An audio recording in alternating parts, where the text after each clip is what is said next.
चलिए question number 5 समझ में आया। चलो अब अपन चलते हैं क्वेश्चन नंबर 8 को देख लेते हैं। 6 और 7 के रिलेटेड एग्जांपल्स हैं वो आप देख सकते हैं। 8th क्वेश्चन देख लीजिए। दो संख्याओं का योग 25 और उनके व्युत्क्रमों का योग 1/4 है। व्युत्क्रम समझते हैं ना, पलटा हुआ, जैसे 2 का व्युत्क्रम 1/2, 3 का व्युत्क्रम 1/3, 4 का व्युत्क्रम 1/4 और उल्टा बोलेंगे तो 1/2 का व्युत्क्रम 2, 1/3 का व्युत्क्रम 3। मतलब जो संख्या जहां है उसकी जगह से ऊपर है तो नीचे आ जाएगी, नीचे है तो ऊपर चली जाएगी। आया समझ में? तो ये है आपका दो संख्याओं का योग 25 और उनके व्युत्क्रमों का योग 1/4 है। ठीक, अब ये है क्वेश्चन नंबर 8। आपका एक्सरसाइज है 2, है ना, इस चैप्टर की। ठीक, चलो फिर बता चुकी हूँ गणित को कहाँ से माना की, है ना। अब दो संख्याएं हैं तो अपन मान लेते हैं। माना की प्रथम संख्या बराबर क्या ले लेंगे अपन x और दूसरी संख्या जो है संख्या उसको क्या ले लेंगे अपन y। ठीक है, अब ये क्या बोल रहे हैं, इनका योग कितना है 25 और इनके व्युत्क्रम का योग है 1/4। तो संख्याओं का प्रश्नानुसार यहाँ लिख देंगे। प्रश्नानुसार संख्याओं का योग कितना दिया है अपने को 25। ठीक है, और इनके व्युत्क्रम का योग मैंने 1 + x 1/x + 1/y बराबर 1/4। तो इसको तो अपन नाम देते पहला समीकरण। ठीक है, अब अपन इसको पहले हल करते हैं। ठीक, अब ये 1/x + 1/y, जब भी इस तरह के अंश और हर के रूप में दिया हुआ हो समीकरण और बीच में प्लस माइनस कुछ दिया तो क्या निकाल देते हैं अपन लघुत्तम। ठीक है, तो इसमें क्या निकालेंगे अपन लघुत्तम, तो ये है x × y। ये y यहाँ जाएगा, x इधर आएगा तो y + x बराबर 1/4। ठीक है, अब पक्षांतर कर देंगे, इसको इधर और इसको इधर। ठीक, तो ये 4 गुणे, अब ये देखो y + x है।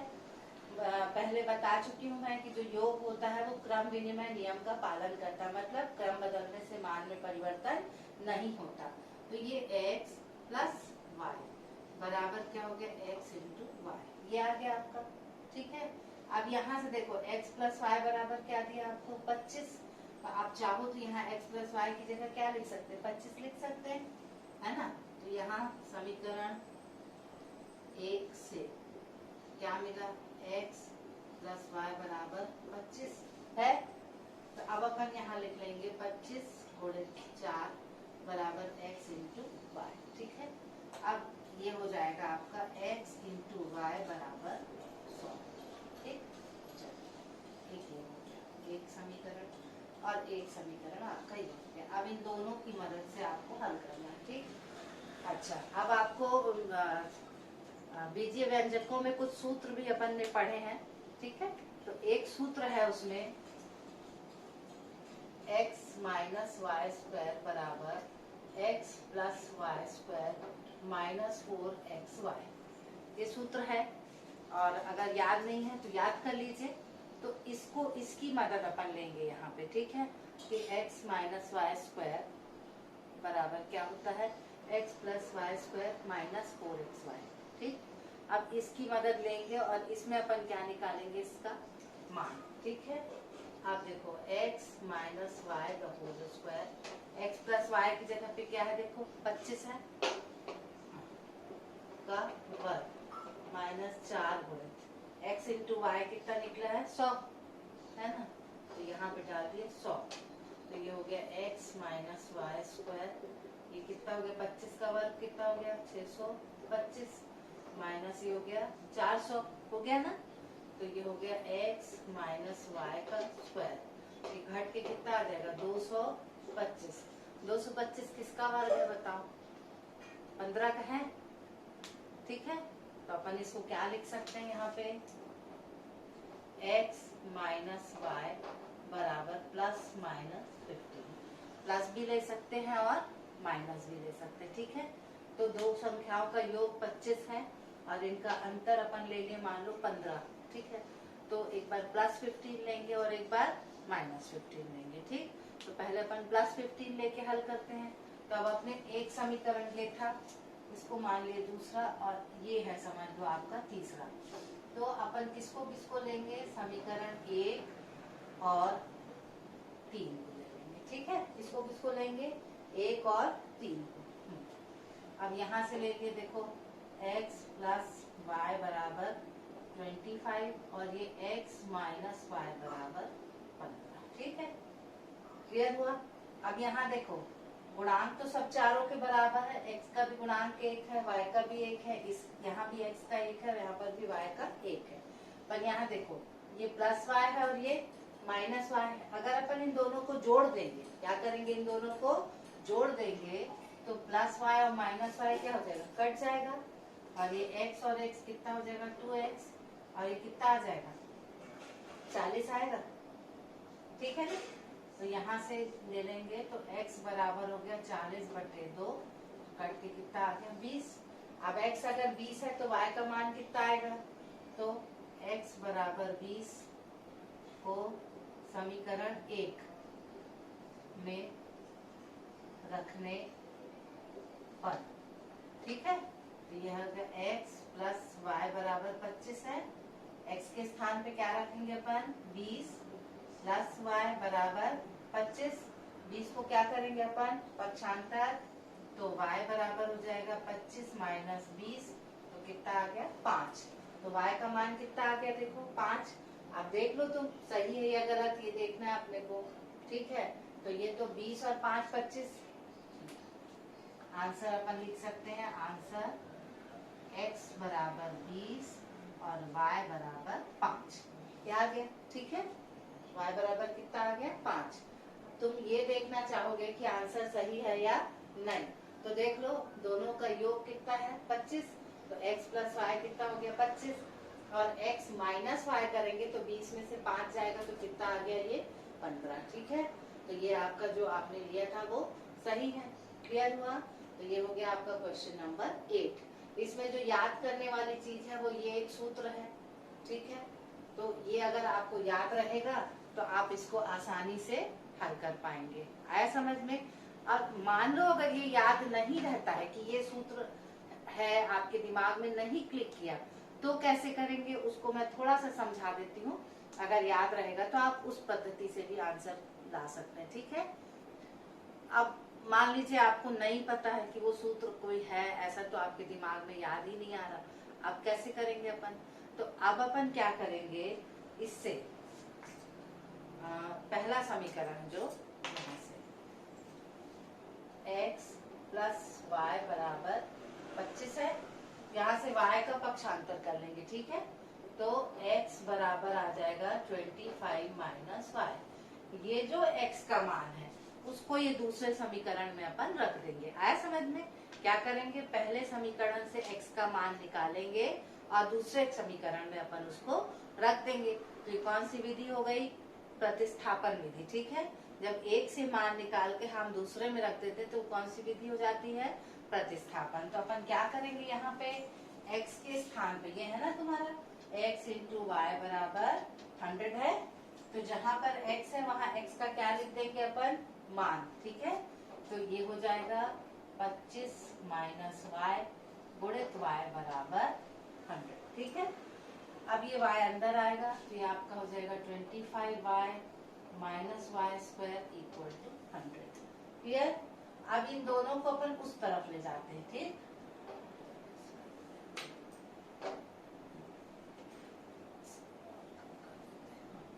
तो अब ये हो जाएगा y² उस तरफ जाएगा तो माइनस है तो क्या हो जाएगा, प्लस। ये हो जाएगा आपका -25y और ये हो जाएगा +100 = 0, ठीक। आप बहुपद में इस तरह का किए हैं, है ना। जब क्या बोलेंगे अपन, बाइनोमियल, है ना, द्विपद, ये जो क्या बोलेंगे द्विघाती बहुपद था, उसको हल करने में क्या करते हैं अपन, ये जो गुणांक है और ये 100 है, इसका क्या करते हैं, गुणा करते हैं, फिर उसको इस ढंग से तोड़ते हैं कि उसका योग करने से 25 मिले या उसका घटाने से। तो 100 को तोड़ो कैसे टूटेगा, 10 × 10 एक टूट सकता है और एक 20 पंचे 100 और एक 25 चौको 100। तो 20 पंचे 100 अगर करते हैं तो 20 और 5 क्या हो जाता है 25। क्लियर हुआ? तो देखो ये 100 गुणित 1 तो कितना हो गया 100। ऐसे कर लेते हैं। तो 100 को तोड़ो, कितने तरीके से तोड़ सकते हैं 10 गुणित 10, 20 गुणित 5 और 25 गुणित 4। ये 3 तरीका जो अभी मुझे याद आ रहा है, ये अपन इतने तरीके से इसको तोड़ सकते हैं। ठीक है, अब इनमें से कौन सी संख्या दो ऐसी हैं जिनको जोड़ने या घटाने से तुमको ये मध्य पद मिल रहा है? तो कौन सी संख्या हो गई 20 और 5। तो हम किसको लेंगे 20 और 5 को। ठीक है, तो यहाँ पर अपन ले लेंगे y² minus 20y minus 5y plus 100 बराबर 0। अभी जोड़ी बना देंगे दोनों की। ठीक है, अब इन जोड़ियों में क्या कॉमन है, देखो y कॉमन है तो y निकाल देंगे तो अंदर बचेगा y माइनस 20। इन दोनों में माइनस 5। देखो 100 का गुणनखंड तो तोड़े ही थे अपन 20 पंचे 100, तो 20 गुणित 5 लिख सकते हैं 100 को। 5 को हटा दिए तो कितना बचेगा वहां पे 20। क्लियर हुआ? 100 जो है 100 को हम क्या लिख सकते हैं 20 गुणित 5। यहाँ पर भी 5 है और वो भी 5 है, तो 5 कहाँ चला जाएगा बाहर, तो अंदर क्या बचेगा 20। और ये देखो माइनस बाहर निकला, तो जब माइनस बाहर निकलता है तो कोष्टक के अंदर का चिन्ह क्या हो जाता है बदल जाता है। जैसे ये प्लस है फिर क्या हो जाएगा आपका माइनस। आया समझ में? अब इसमें और इसमें देखो ये बीच में माइनस साइन है। अब इन दोनों में कौन कॉमन हो गया, तो y माइनस 20 है दोनों के पास। अब यहाँ से y माइनस 20 गया तो अंदर कितना बचेगा y, और ये है आपका माइनस 5 इक्वल टू 0। ठीक है, तो अब देखो अगर किसी दो संख्याओं का गुणनफल 0 होता है, दो कोई भी संख्या है, तो दोनों में से किसी एक का शून्य होना आवश्यक है। आया समझ में? ये नियम है। जैसे तुम लोग पढ़े हो गए है ना, कि a गुणित b अगर शून्य है तो या तो a शून्य होगा या b शून्य होगा। अगर नहीं है तो उन दोनों का गुणनफल शून्य नहीं हो सकता। आया समझ में? तो या तो ये शून्य के बराबर होगा या ये शून्य के बराबर। तो लिख लो y माइनस 20 बराबर 0 अथवा y माइनस 5 बराबर 0। तो यहाँ से y 20 को उधर करेंगे तो y का मान 20 हो जाएगा, और 5 इधर करेंगे तो y का मान 5 हो जाएगा। तो ठीक है, y का मान 20 होगा तो x का मान क्या हो जाएगा 5, और अगर y का मान 5 होगा तो x का मान 20 हो जाएगा। ठीक है, तो इसको अपन यहाँ रख के देख सकते हैं। x प्लस वाई बराबर 25 है, y बराबर कितना है यहाँ पे 20। ठीक है, और y 20 है तो रख देंगे अपन इसमें x प्लस 20 बराबर 25। तो x हो जाएगा 25 में से 20 गया तो x का मान कितना आ गया 5। और इफ y इक्वल टू 5 है तो 5 प्लस x बराबर 25, तो x हो जाएगा 25 माइनस 5, तो x बराबर 20। ठीक है, तो आंसर आपका आ जाएगा, ऐसे लिखेंगे x अगर 20 है तो y बराबर 5 होगा, और x अगर 5 है तो y बराबर 20। ठीक, ये आंसर। ठीक, क्लियर हुआ? तो ये हो गया आपका क्वेश्चन नंबर 8। आया समझ में? उम्मीद है आप लोगों को ये समझ में आया होगा। सरल है पहली वाली विधि, तो भले थोड़ी सी उसमें सूत्र याद रखना था, इसमें तो सूत्र भी नहीं याद रखना है। ठीक है, इसमें सीधे सीधे आपको करते जाना है।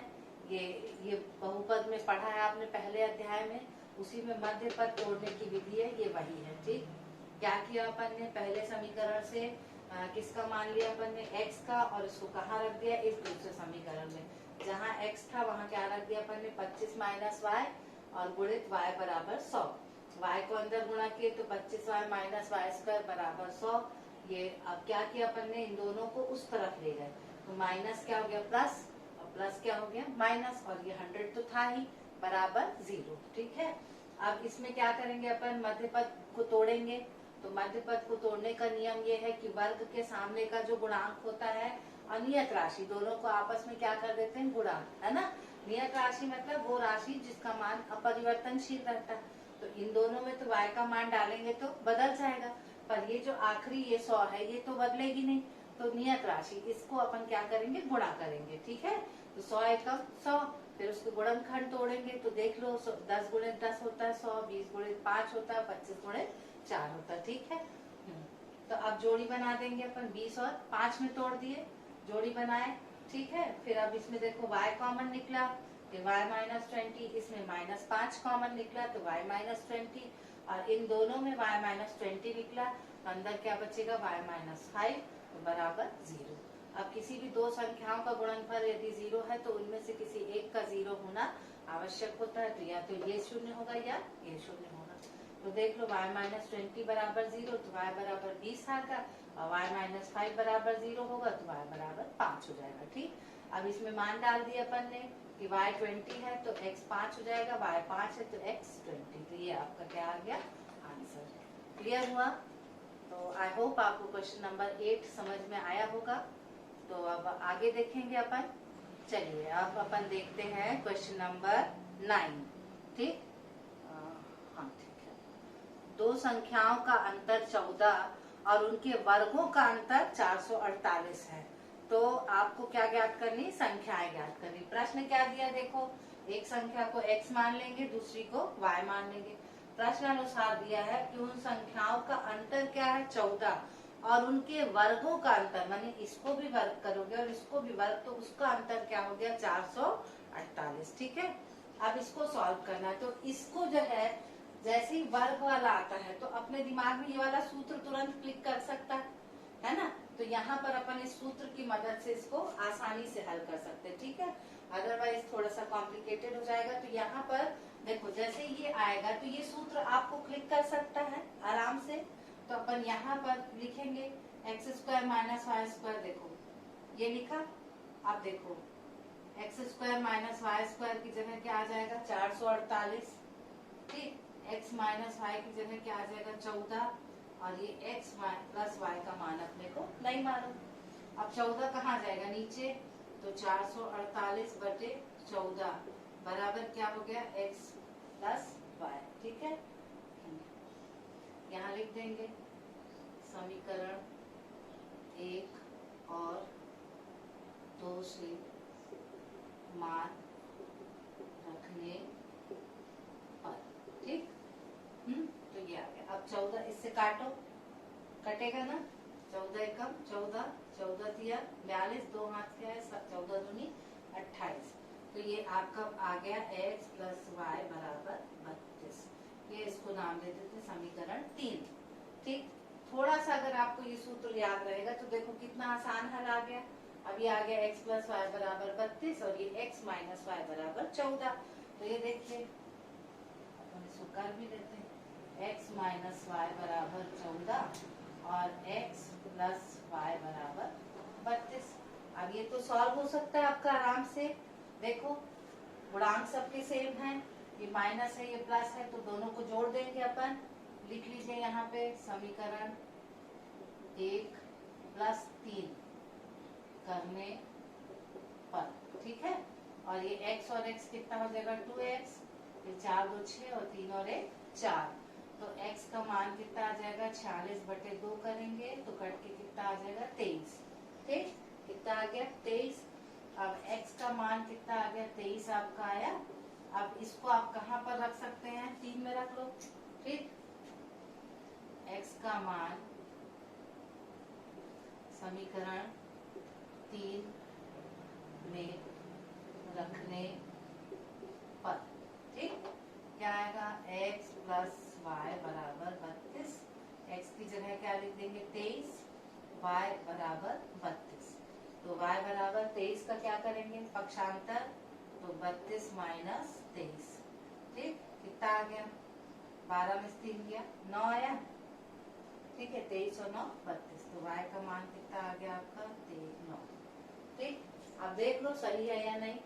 तो 23 देखो x का कितना आया तुम्हारा 23, y कितना आया 9, 23 में से 9 जाएगा तो कितना बचेगा, 14। तो आंसर आपका आ गया यहाँ पे x बराबर 23 और y बराबर 9। ये आ गया आपका आंसर। क्लियर हुआ? इसमें सिर्फ एक चीज जो यहाँ पर ध्यान रखनी है वह ये, इसी तरह वो पिछले वाले में आपको सूत्र याद रखना था, पर उस सूत्र के लिए आपको थोड़ा दिमाग लगाना था। इसमें तो कुछ नहीं है, जैसे ये वर्ग है वर्ग का सूत्र रख दो, ठीक है, और हल कर लो, बनेगा। तो उस टाइप से भी कर सकते हैं अपन। X square minus Y square की जगह इसको रख दो, एक्स माइनस वाई का मान अपने को 14 पता ही है, हल कर लेंगे। ठीक है, आया समझ में? तो ये हो गया आपका क्वेश्चन नंबर 9। उम्मीद है समझ में आया होगा आपको। तो चलिए अब अगला एक क्वेश्चन और देख लेते हैं अपन। एक 14 का मैं हिंट आपको दे देती हूँ, बाकी और जो क्वेश्चन है उसको आप खुद करके प्रयास कीजिए, नहीं बनेगा तो फिर आप मुझसे संपर्क कीजिएगा। ठीक, जब किसी आयत की लंबाई में 5 इकाई की कमी और चौड़ाई में 2 इकाई की वृद्धि कर दे, तो सबसे पहले अपन क्या ले लेंगे, आयत की लंबाई को x मान लेंगे और चौड़ाई को y मान लेंगे। ठीक है, कमी मतलब उसमें से घटा देंगे और वृद्धि मतलब उसमें जोड़ देंगे। ठीक, तो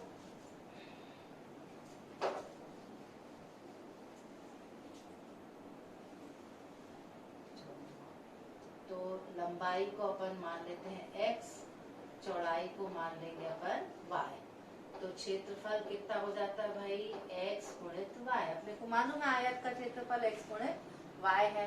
ठीक है, अब इसमें देखो आयत की लंबाई में 5 इकाई कमी कर रहे हैं, तो लंबाई में 5 इकाई की कमी कर दिए और चौड़ाई में 2 इकाई की वृद्धि, तो चौड़ाई में 2 इकाई की वृद्धि कर दिए।